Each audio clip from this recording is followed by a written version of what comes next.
자, 우리가 계속해서 기도에 관한 말씀을 함께 나누고 있습니다. 기도에 관한 말씀을 나누면서 우리가 가장 먼저 살펴본 분이 있죠. 예수님의 기도였습니다. 예수님의 기도가 우리 삶 속에서 우리 기도 가운데 가장 모범적인 기도이기 때문에 그렇습니다. 그래서 우리가 계속해서 기도할 때는 예수님의 기도를 생각하며 예수님의 기도를 카피해야 합니다. 그리고 예수님의 기도를 살펴본 후에 우리가 구약 성경에 등장하는 우리 신앙의 선진들은 그럼 과연 어떻게 기도했을까? 계속해서 우리가 살펴보고 있습니다. 아브라함부터 시작을 해서 모세, 또 한나, 다윗, 히스기야, 이사야, 에레미야, 요나, 욥의 기도까지 우리가 쭉 한번 중요한 분들 기도를 한번 살펴보고 있었습니다. 한나의 기도도 있죠. 여러분들 한번 여쭤볼게요. 그 기도 중에 지금 우리 마음에 가장 먼저 떠오르는, 머릿속에 가장 먼저 떠오르는 분, 혹시 지금 계속해서 카피하고 있는 분, 닮아가고 싶은 그런 기도 혹시 생각이 나십니까? 그분을 붙잡으십시오. 그분을 붙잡고 계속해서 기도하시면 하나님께서 놀라운 기도의 능력을 경험하게 하실 줄로 믿습니다. 자, 오늘은 아쉽게도 구약 성경 인물 중에 마지막 인물입니다. 너무 아쉽지요. 여러분들 얼굴에 우리 성님들 우리 아쉽다라고 하는 그런 표정들이 좀 있는 것 같습니다. 그리고 이제 다음 주부터는 우리가 사도 바울에 관한 기도, 사도 바울은 어떻게 기도를 했는가를 우리가 한번 살펴보겠습니다. 자, 느헤미야, 오늘은 마지막 인물 느헤미야입니다. 느헤미야의 키워드가 뭘까 생각을 해봤습니다. 이 슬픔입니다. 이 탄식이라고 하죠. 탄식이라고 하는 것이 더 맞습니다.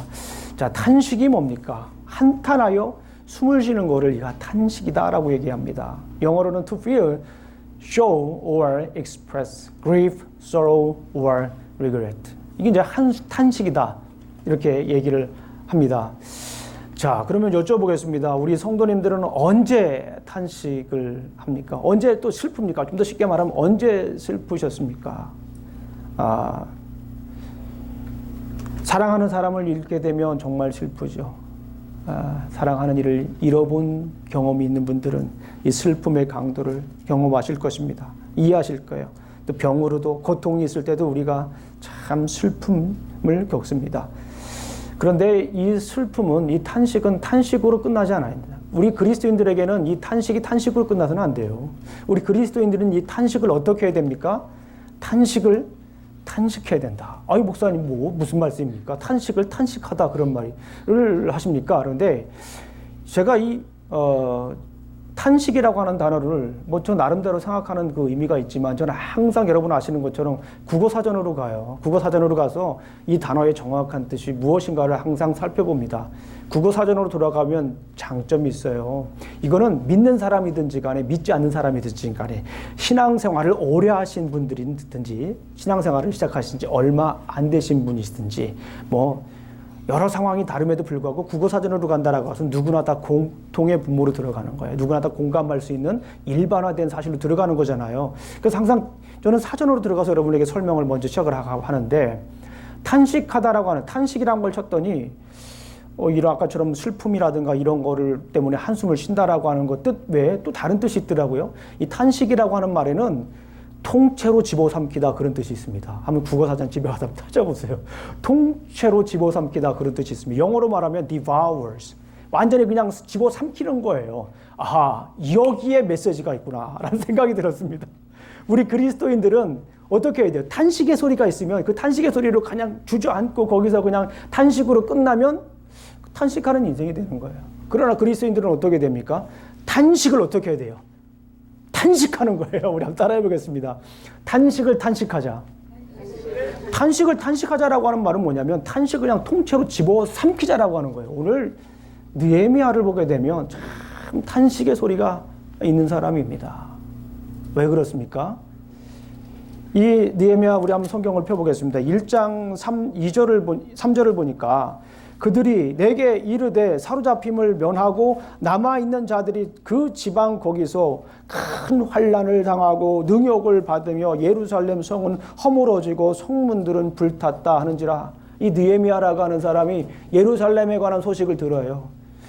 이 시대는 여러분들 잘 아시겠지만 느헤미야는 포로 회복기입니다. 이제 포로가 회복이 포로기에서 끝나가지고 회복이 된 그런 상태였어요. 이거 느헤미야 생각에는 회복이 됐으니까 잘 살고 있겠지, 회복하고 있겠지, 뭐 다른 말로 하면 재건하고 있겠지, 신앙적으로도 다시 회복하겠지, 그런 생각을 했는데 1장 3절을 보니까 이런 얘기를 하는 거예요.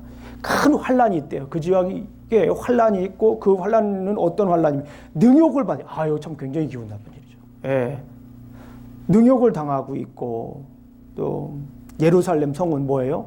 아직도 무너져 있고, 또 성벽도 무너져 있고, 이게 재건이 됐어야 될 상황인데도 그러지 않은 상황인 걸 보고 느헤미야라고 하는 사람이 탄식을 하게 됩니다. 탄식을 해요. 이 슬픈 일이 있을 때 4절 느헤미야가 어떻게 했나 보겠습니다. 내가 이 말을 듣고 앉아서 울고 수일 동안 슬퍼하며 하늘의 하나님 앞에 금식하며, 여기 보니까 이 소식을 듣고 앉아서 울고 수일 동안 슬퍼하며라고 끝나는 것이 아니에요. 성경을 보니까 슬픈 일을 경험했습니다. 탄식할 일이 분명히 있었는데 거기서 끝나지 않고 느헤미야가 하는 거를 우리가 따라 한번, 느헤미야가 어떻게 했는지 보면서 우리가 한번 따라해 보겠습니다. 하늘의 하나님 앞에 금식하며 뭐 했습니까? 기도했어요. 그러니까 막 좀 슬픈 일이 여러분들이 있잖아요. 답답한 일들이 있잖아요. 막 마음이 너무 답답해요. 누구에게 막 얘기하기도 힘든 그런 답답함이 있어요. 그럴 때 여러분들 막 눈물이 나잖아요. 그럼 우세요. 여러분들 눈물이 날 때 참지 말고 그냥 우시기 바랍니다. 우시고 또 슬퍼할 때 충분히 슬퍼하세요. 눈물은 뭐라고 했습니까? Tears are liquid prayer. 이 눈물이라고 하는 것은 찰스 스펄전 목사님 얘기한 것처럼 막 눈물 흘리는 거예요. 액체 기도라고 하잖아요. 기도 계속해서 흘리시면 됩니다. 참지 마시고 막 우세요. 그런데 거기서 끝나지가 않습니다. 거기서 끝나는 것이 아니라 그 슬픔을 어떻게 했습니까? 이 탄식하는 기도를 했다. 이 슬픔을 완전히 통째로 집어먹는 기도를 하는 모습을 우리가 볼 수가 있습니다. 아까 우리 4절에 읽죠. 하나님 앞에 금식하며 기도했다라고 하는 거예요. 그러니까 오늘 이런 질문을 던질 수가 있습니다. 탄식하는 기도는 어떻게 하는 것인가? 느헤미야 기도를 배우면 정말 그 탄식을 탄식으로 바꿀 수 있는 그 기도의 방법을 우리가 배울 수 있다라고 하는 것입니다. 자, 첫 번째는 찬양하라 합니다. 이 찬양하라, 너무나도 당연한 기도의 방법입니다. 찬양으로 시작하는 거예요. 이 기도의 시작은 뭡니까? 찬양하는 것으로 시작을 하는 겁니다. 이 느헤미야의 기도를 보면서 참 감사한 건 뭐냐면 구약 성경의 마지막 인물이라고 생각을 했습니다. 그런데 가만히 말씀을 준비하고 나보니까 구약 성경에 나와 있는 우리가 기도의 선진들의 기도 방법을 정리한다라고 하는 생각이 들기도 했습니다. 그 첫 번째가 뭡니까? 찬양으로 하는 거예요. 기도는 찬양으로 시작을 하는 거예요. 기도는 뭘로 시작하는 거라고요? 찬양으로 시작을 하는 것입니다. 누구를 찬양하는 것입니까? 하나님을 찬양하는 거예요. 하나님의 크신 능력을 찬양하는 것입니다. 오늘 5절을 한번 보겠습니다. 이르되 하늘의 하나님 여호와 크고 두려우신 하나님이여, 하나님의 크심을 찬양하는 그런 모습을 우리가 볼 수가 있습니다. 마음이 아팠어요. 슬펐습니다. 막 수일 동안 울었잖아요. 혹시 이 근래에 수일 동안 울어보신 분 계세요?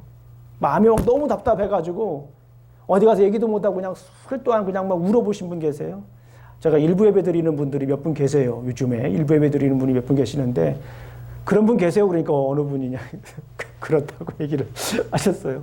그런데 우리가 살아가면서 그런 일을 우리가 경험하지 않습니까? 누구에게 얘기는 못하더라도 정말 수일 동안 울고 싶은, 그냥 아무것도 하고 싶지 않고 그냥 울고 싶고 답답하고 그렇고 괴로운 일이 있을 때가 있을 것입니다. 그런데 우리가 어떻게 해야 됩니까? 이 느헤미야를 보십시오. 그런 일이 있을 때 느헤미야는 어떻게 했습니까?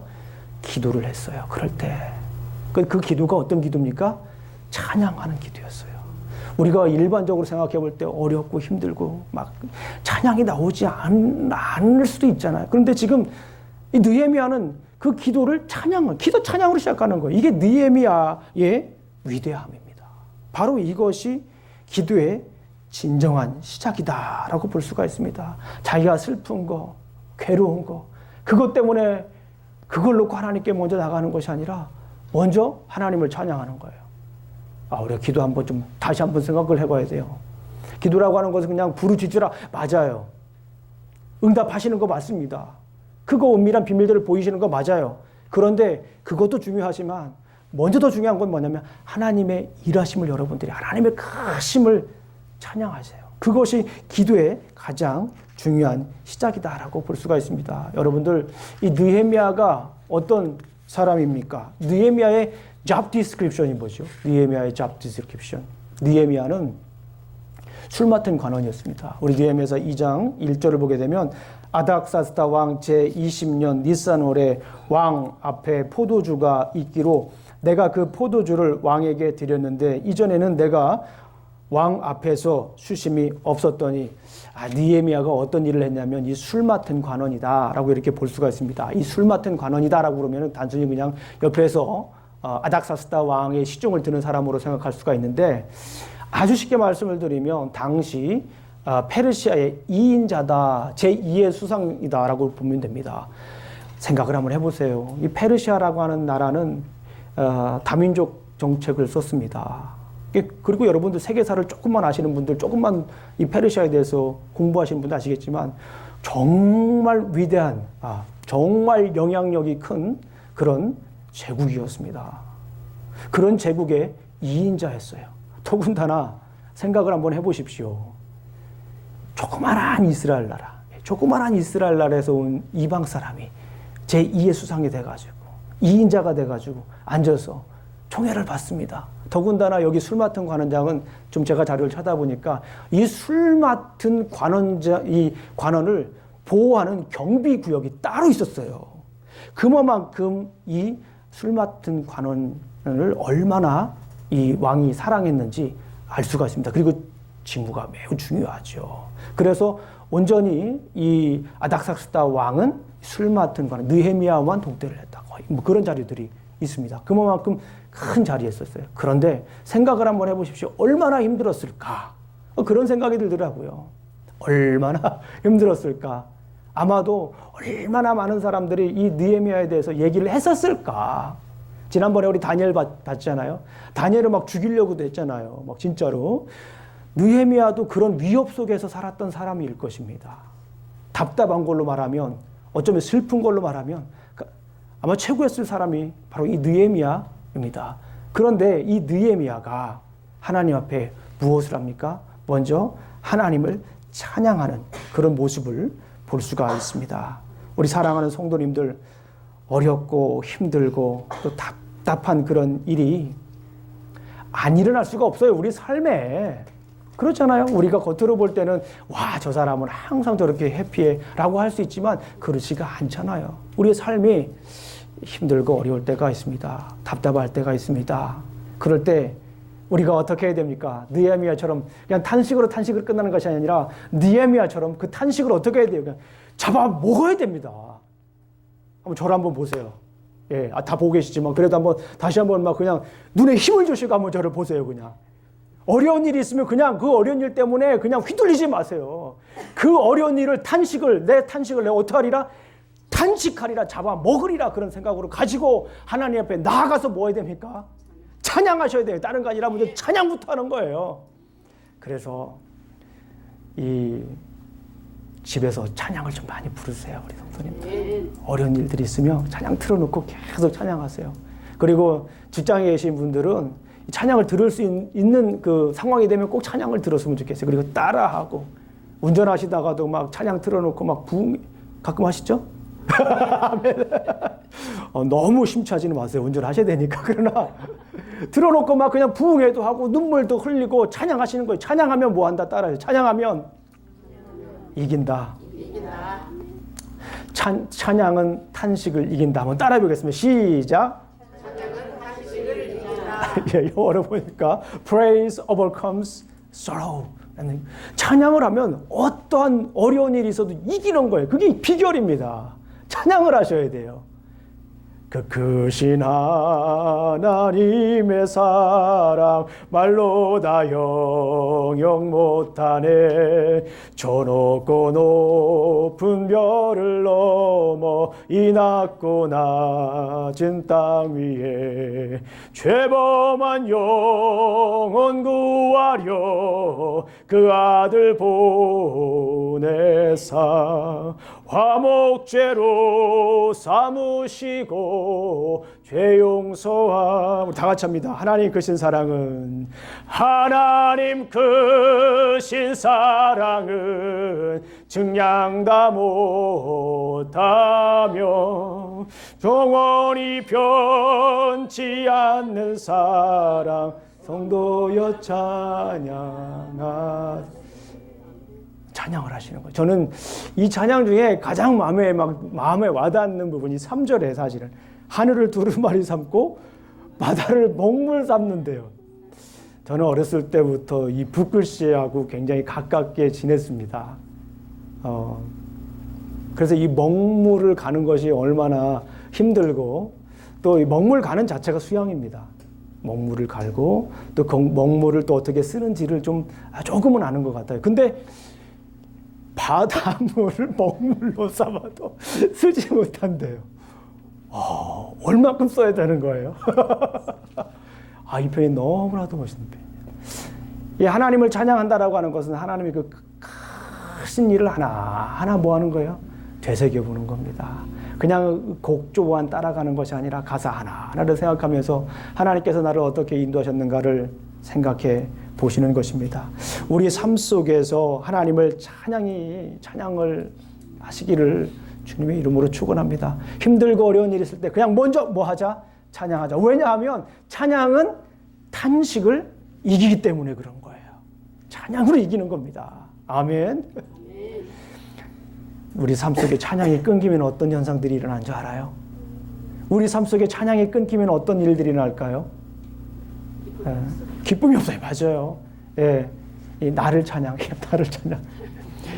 찬양하게 됩니다. 자꾸 집중이 나에게 오는 거예요. 나에게.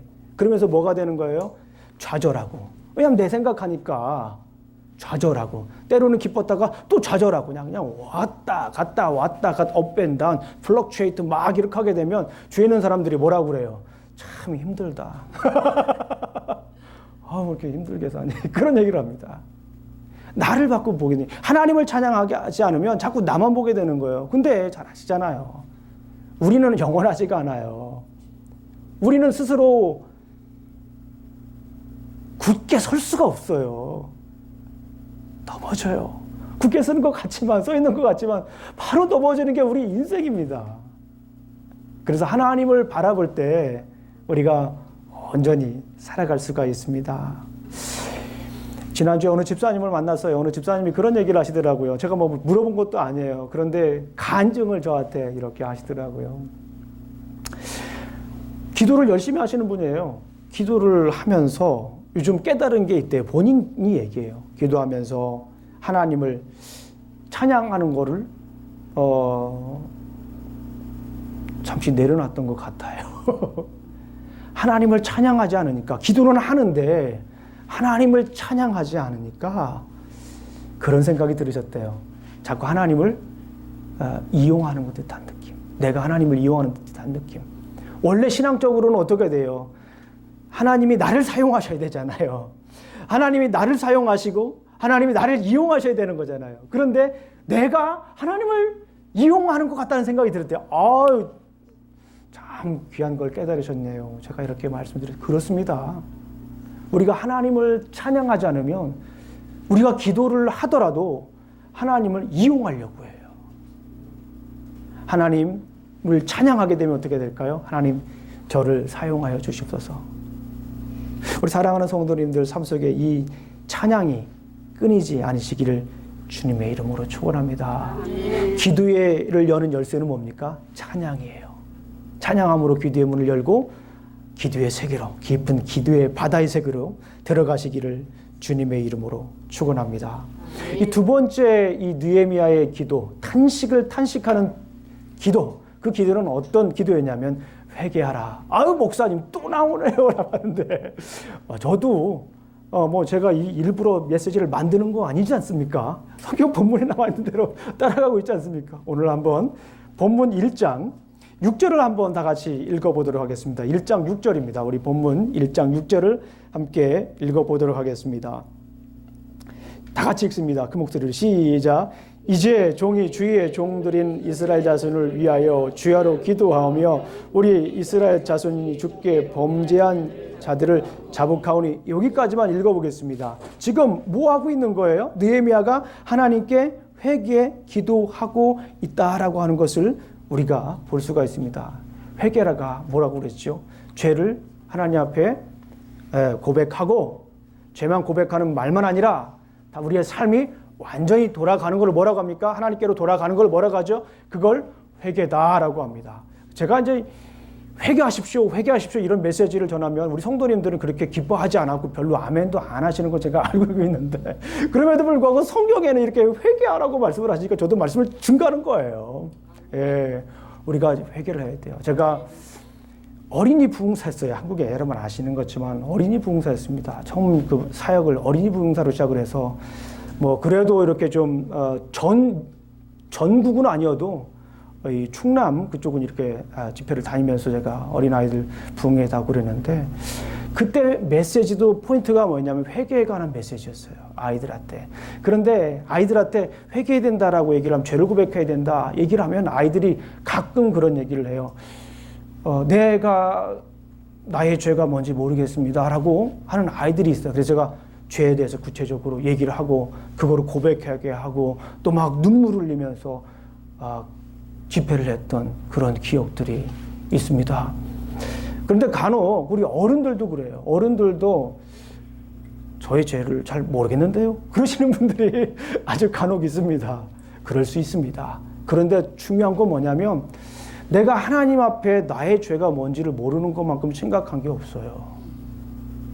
그래서 우리는 내가 회개하기 전에 먼저 하나님에게 여쭤봐야 돼요. 하나님, 제가 무엇을 회개해야 되나요? 아무리 저를 돌아보면 제가 회개할 것이 없어요 라고 생각이 드시는 분들은 하나님한테 한번 여쭤보세요. 하나님, 제가 무엇을 회개해야 됩니까? 그리고 요즘 이렇게 신앙생활 하시면서도 회개하셨지만 제가 하나님 앞에 더 회개하고 싶고 하나님 앞에 온전히 순전한 모습으로 하나님 앞에 나아가고 싶습니다라고 하는 분들은 하나님에게 여쭈어보십시오. 하나님, 제가 혹시 죄 자리에 앉아있지는 않습니까? 제가 혹시 모르는 건 아닙니까? 그 자리에 안주해서 제가 인식을 하고 있지는 못하는 겁니까? 라고 여쭤보세요. 코넬 대학교에서 실험을 했답니다. 요만한 비커를 놓고, 실험실이니까 아마 비커라고 하죠. 우리는 컵이라고 하는데 비커라고 합니다. 이런 유리컵을 비커라고 하잖아요. 거기다가 45도 정도의 물을 넣고 개구리를 거기다 집어넣었답니다. 개구리가 살았을까요? 죽었을까요? 개구리가 살았습니다. 뜨거우니까 펄쩍 뛰었겠죠. 그래서 개구리가 살았답니다. 이건 제가 지어낸 얘기가 아니라 연구 결과에 하면 그렇다는 거예요. 그런데 그 비커에다가 비커를 15도인 물로 이렇게 채워놓고 개구리를 넣었답니다. 그러니까 15도면은 뭐 좋잖아요. 그래서 미지근하고 뜨뜻미지근하고 좀 이렇게 아우 좋다, 이제 이 정도면 좋겠다라는 생각을 들 텐데 가만히 있더래요. 그리고서 밖에서 온도를 조금씩 올린 거예요. 조금씩 올렸더니 결과는 어떻게 됐을까요? 개구리가 아쉽게도 죽게 되었다고 합니다. 그러니까 처음에는 이게 뭔가가 이렇게 뜨거운 게 있으면은 피하잖아요. 그런데 조금씩 따라해 보겠습니다. 시작. 조금씩 들어오면 즐기게 됩니다. 아우 따뜻하네. 조금만 더 따뜻하면 좋겠지. 아우 따뜻하네. 조금만 더 따뜻하면 좋겠어. 따뜻하네. 그러다가 삶아집니다. 죄의 모습도 마찬가지라고 하는 거예요. 처음에는 발 디딜 때가 어렵죠. 들어가죠. 그러면 어떻게 됩니까? 거기에서 헤어나오기가 쉽지 않습니다. 조금만 더 따라해 보겠습니다. 조금만 더 하다가 어떻게 됩니까? 그렇게 됩니다. 오늘 우리가 이 회개라고 하는 것도 마찬가지예요. 하나님 앞에 우리가 잘못된 것이 있으면 하나님에게 여쭤봐야 돼요. 그리고 잘못된 것이 모르는 것이 있다면 하나님에게 여쭤봐서 우리가 회개해야 됩니다. 그렇지 않으면 그 죄의 자리에 우리가 안주하게 됩니다. 그래서 결국에는 내가 회개하지 않아도 하나님 앞에 온전히 사는 것처럼 착각을 하면서 살아갑니다. 그리고 하나님을 잊기 때문에 당연히 하나님을 찬양하지도 않습니다. 그만큼 우리 삶 속에서 이 죄를 회개하는 것이 참 중요해요. 꼭 죄를 한다고 해서 눈물 콧물 흘리면서 날 잡아서 부흥회 때만 내가 회개해야지. 그러면서 목사님 우리 교회 부흥회가 없으니까 제가 회개를 안 하잖아요. 라고 이렇게 불평할 수도 있지만 그게 아니라 자기의 자리에서 선자리에서 하나님 앞에 한번 여쭤보세요. 큰일 아니에요.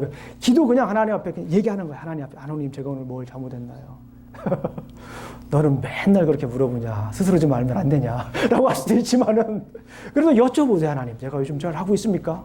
네, 잘 하고 있나요? 네.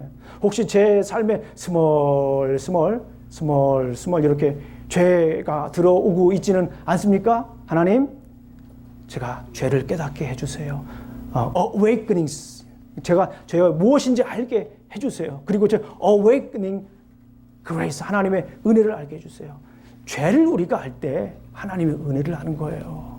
죄를 알 때 하나님의 은혜를 알고 나의 죄를 알 때 하나님께 우리가 나아갈 수 있습니다. 우리 사랑하는 성도님들, 이 회개는 무엇을 이깁니까? 회개는 탄식을 이깁니다. repentance wins grief. 이 탄식을 탄식하는 기도 두 번째 뭡니까? 회개하는 거예요. 회개하면 탄식을 이깁니다. 따라해 보겠습니다.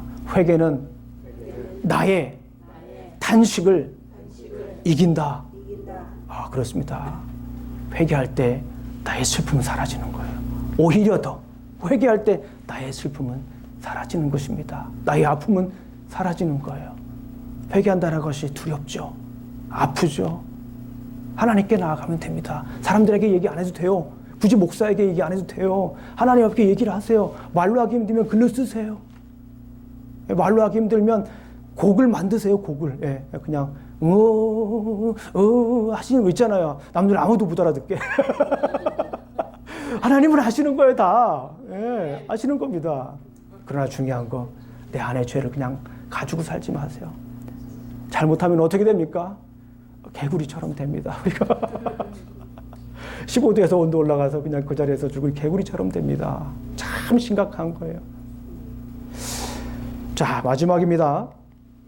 우리 탄식을 탄식하는 기도 세 번째, 간구하는 것입니다. 하나님께 애석하는 거예요. 하나님께 애석하는 건데 어떻게 애석하냐면 하나님 말씀으로 애석하는 겁니다. 우리 성도님들 그동안 여러 번 우리가 말씀을 나눴기 때문에 잘 아실 거예요. 기도할 때에 무엇으로 기도해야 됩니까? 말씀으로 기도해야 돼요. 오늘 에레미야도 가만히 보니까 말씀으로 기도합니다. 우리 1장 8절을 한번 보겠습니다. 1장 8절 우리가 함께 읽어보겠습니다. 1장 8절 다 같이 한번 8절만 한번 읽어보겠습니다. 시작. 옛적에 주께서 주의 종 모세에게 명령하여 이르시되 만일 너희가 범죄하면 내가 너희를 여러 나라 가운데 흩을 것이요. 쭉 밑에 나오는 내용들을 읽어보게 되면 뭐냐면 계명입니다. 하나님께서 이렇게 말씀하셨잖아요. 그 계명을 떠올리면서 그 계명을 붙잡고 지금 느헤미야는 기도하는 거예요. 기도할 때 무엇으로 기도하는 거예요? 말씀을 붙잡고 여러분들 기도하셔야 됩니다. 말씀을 붙잡고 기도하면 기도의 내용이 채워지는 거예요. 우리 찬양으로 다 이렇게 기도의 문을 열잖아요. 그리고 회개하면서 이제 앞으로 차고 나갈 준비를 딱 그릇을 만드는 거예요. 그릇을 만들고 이 말씀이라고 하는 것은 이제 그 기도의 내용을 막 채우는 거예요. 기도의 내용을 뭘로 채워야 됩니까? 말씀으로 채워야 돼요. 하나님께서 말씀하신 거, 그 말씀으로 기도의 내용을 채우셔야 됩니다. 오늘 느헤미야도 탄식을 했습니다. 탄식이 있어서 너무나 슬펐습니다. 그런데 하나님께 기도합니다. 어떻게 기도합니까? 하나님을 찬양하며 기도합니다. 그러니까 이 느헤미야 이 탄식이 완전히 탄식되는 거예요. 완전히 집어삼키는 겁니다. 탄식을 탄식하는 기도 얼마나 이 가슴 벅찬 기도입니까? 아무리 누가 옆에서 쳐도 내가 탄식을 탄식하리라. 따라해 보겠습니다. 탄식하리라. 기도하고 하나님께 찬양하고 회개하고 또 말씀을 붙잡고 하니까 이 탄식하는 그런 기도가 나오게 되는 것입니다. 하나님께서 우리에게 말씀을 주셨어요. 그 말씀이 우리가 붙잡고 살아야 할 양식입니다. 그게 마음의 양식이죠. 기도할 때도 마찬가지입니다. 우리 성도님들은 참 행복한 분들이에요. 매일 아침에 목사가 만나 보내드리잖아요. 요리해가지고. 어떤 분들은 너무 질겨요. 어떤 분들은 너무 양념이 세요. 어떤 분들은 너무 싱거워요. 네, 그런 분들이 있습니다만은 그래도 중요한 거는 뭐냐면 따라해보겠습니다. 집밥이다. 예, 저는 우리 성도님들은 어떻게 생각할지 모르지만 저는 이 말씀을 준비하면서 저희 시골에 계신 어머니를 생각합니다. 이 영상이 그렇다니까. 어머니가 쓴다라는 게 어머니가 말씀해 준다는 게 아니라 그런 마음으로 쓴다라고 하는 거예요. 어머니께서 직접 밥을 해주시잖아요. 지어주시잖아요. 그 집밥을 생각이 납니다. 아, 그런 심정으로 자식이 오래간만에 오게 되면 하던 일 다 그만두시고 그냥 저 열심히 뛰어놀고 있는 닭을 잡아다가 따끈따끈한 닭을 맛있게 주시기도 하시고 채소도 바로 따다가 올게닉으로 싹 주시고 그런 마음이잖아요. 그런 마음으로. 그럼 어머니가 주신 것이 실질적으로 뭐 이렇게 막 음식점에 비하면은 조금 맛은 떨어질 수도 있는 건 사실이에요. 그렇잖아요. 그런데 가장 영양가 있고 정성이 담겨 있고 듬뿍 담겨 있어서 가장 나에게 적합한 맛있는 그런 음식이 되잖아요. 저는 우리 성도님 생각할 때 아침마다 그런 글을 쓰면서 그런 집밥을 드리는 마음으로 여러분들에게 씁니다. 맛있게 드시고 승리하시길 주님의 이름으로 축원합니다. 아침에 그거 이렇게 보시면서 그거 붙잡고 기도하세요. 예, 그거 붙잡고 제가 언젠가는 이제 한번 그거를 어떤 마음으로 어떻게 썼는가라고 하는 거를 조금 설명을 드려야겠다라는 생각이 들기도 합니다만은 하여튼 바빠서 다 읽지 못하면 맨 마지막이라도 읽으세요. 따라해 보겠습니다. 맨 마지막이라도 읽자. 맨 마지막 패러그래프. 제가 항상 이 네 패러그래프를 쓰는데 첫 번째 패러그래프는 설명, 이 중요한 거 질문을 던지고 두 번째, 세 번째는 이 질문에 대한 성경적인 답을 씁니다. 예화 쓰는 게 아니라 성경에서 뭐라고 얘기하는가 그걸 설명을 합니다. 그리고 네 번째 문단은 우리가 어떻게 살아야 할 것인가 이걸 아주 간단하게 씁니다. 그래서 맨 마지막이라도 읽어서 그 말씀 붙잡고 단 1초라도 좋아요. 몇 초라도요? 단 1초라도 기도하십시오. 단 1초라도 말씀을 붙잡고 오늘 말씀을 보니까 이런 말씀이 있습니다. 하나님, 내가 주님의 영광을 보며 살게 해주세요. 요한이 하늘 성전에 올라가서 그 수정과 같은 바다를 보았는데 하나님의 영광을 보았는데 저도 살아가면서 수많은 사람 만날 거예요. 사업하시는 분들 수많은 또 사람들을 만날 것인데 그 사람들이 나를 보고 하나님의 영광을 보게 해주세요라고 이렇게 기도하시고 나아가시면 하나님께서 그런 역사를 만들어 주실 줄로 믿습니다. 우리 사랑하는 성도님들 따라해 보겠습니다. 간절함은 탄식을 이긴다. 다시 한번 하겠습니다. 시작. 간절함은 탄식을 이긴다. 하나님께 간구하는 거야. 근데 그 간구가 우리의 다급함만을 가지고 얘기하는 것이 아니라 우리의 애절한 마음을 가지는 것이 아니라 우리의 간절함만 가지고 가는 것이 아니라 거기에는 뭐가 있어야 되는 거예요? 하나님의 말씀이 있어야 되는 거예요. 우리 사랑하는 성도님들 이제 말씀을 정리합니다. 느헤미야는 탄식이 있을 때 찬양하고 회개하고 간구했습니다. 그래서 승리했습니다. 탄식을 탄식하는 기도는 바로 이거예요. 찬양하는 기도, 회개하는 기도, 그리고 말씀으로 간구하는 기도입니다. 우리 그래서 신자들의 기도는 탄식을 탄식한다. 예수님도 막 참 슬펐어요. 예수님도 아버지요 이 잔을 내게서 거두어 주시옵소서. 아버지요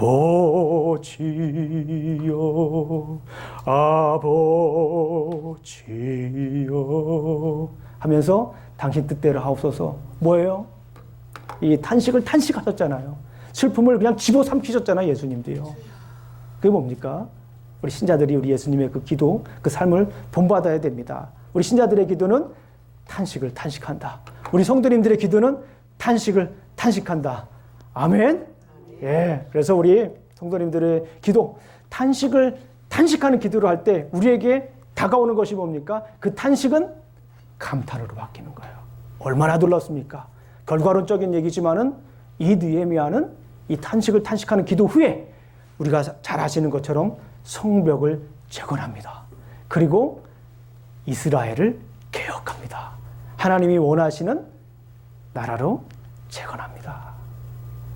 탄식에서 끝난 것이 아니라 그는 탄식을 감탄으로 이어갔습니다. 우리 사랑하는 성도님들, 우리 삶에 어려운 일이 있고 괴로운 일이 있고 답답하고 누구에게 얘기할 수 없는 그런 일이 있을지라도 거기에서 멈출 것이 아니라 오늘 느헤미야처럼 탄식을 탄식하는 기도로 승리하시기를 주님의 이름으로 축원합니다.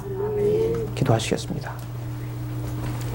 하나님 아버지, 참으로 감사합니다. 오늘도 이렇게 우리가 함께 말씀을 나누었습니다. 아버지 하나님, 우리에게 슬픔이 있고 괴로움이 있고 어려움이 있고 때로는 탄식이 우리의 삶을 참식하는 것 같은 모습일지라도 아버지 하나님, 탄식에 그치지 않게 해주시고 탄식을 탄식하는 기도를 통하여 탄식을 감탄으로 만들 수 있도록 주님 지켜 주시옵소서. 예수님 이름으로 기도합니다. 아멘.